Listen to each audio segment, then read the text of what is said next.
Good morning, friends around the world. Let's continue our meditation series inspired by the popular book Body, Mind, and Spirit, published through Hazelden. Augmendino once said, "I will love the light for it shows me the way, yet I will endure the darkness because it shows me the stars."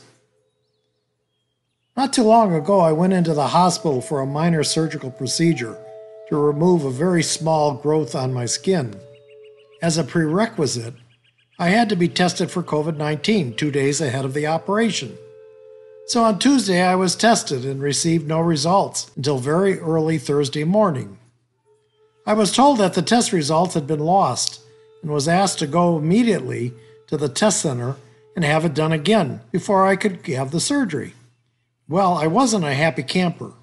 I agreed to go and thank the person for calling and the work she was doing through the pandemic. I drove up to the test center on a very cold day. The nurse who stuck the Q-tip up my nose looked very cold and not too happy.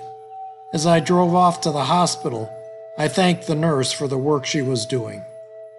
She looked at me with a big smile and said, "Thank you."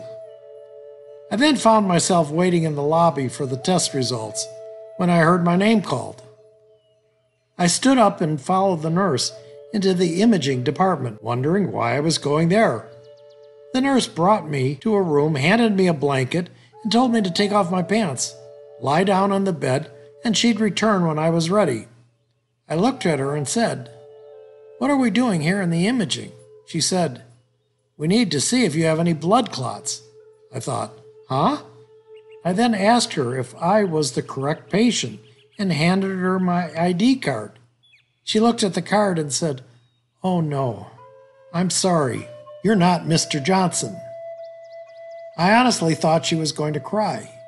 I may not have been suffering at the time, but I was surely annoyed, and yet I set aside my suffering and showed this nurse compassion. I told her there was no need to apologize and thanked her for all the work she's doing during these difficult times. I looked in her eyes and saw how appreciative she was of my comments.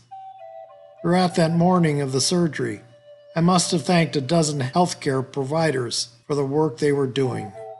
I turned my discomfort into compassion for others. I don't know about you, but sometimes I feel as though God hasn't answered my prayers. Perhaps I'm asking the wrong question. How often have I sat alone wishing that God would end this suffering? Maybe what I need is not an end to my suffering, but the courage and guidance from God to see it through, and the trust that whatever befalls me is necessary for my continued growth and transformation. God knows the path we are to follow. God knows the struggles that will make us better human beings. And on that day of my surgery, God helped me be a better human being. I think it takes humility to accept and understand that God's will for us might include suffering, and humility is the doorway to compassion, and thus to the loving company of other people. In asking God for courage and guidance, we free ourselves to accept it. Let's spend the rest of the time we have together this morning and consider these thoughts for about a minute. Where in my life am I suffering today?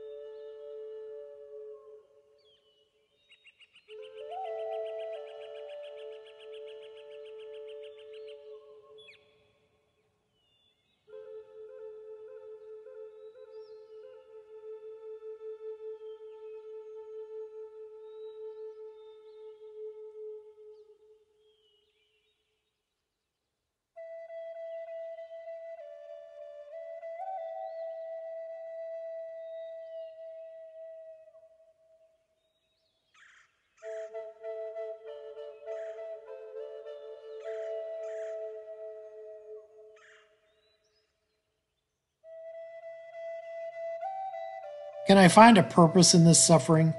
Maybe a pathway to compassion?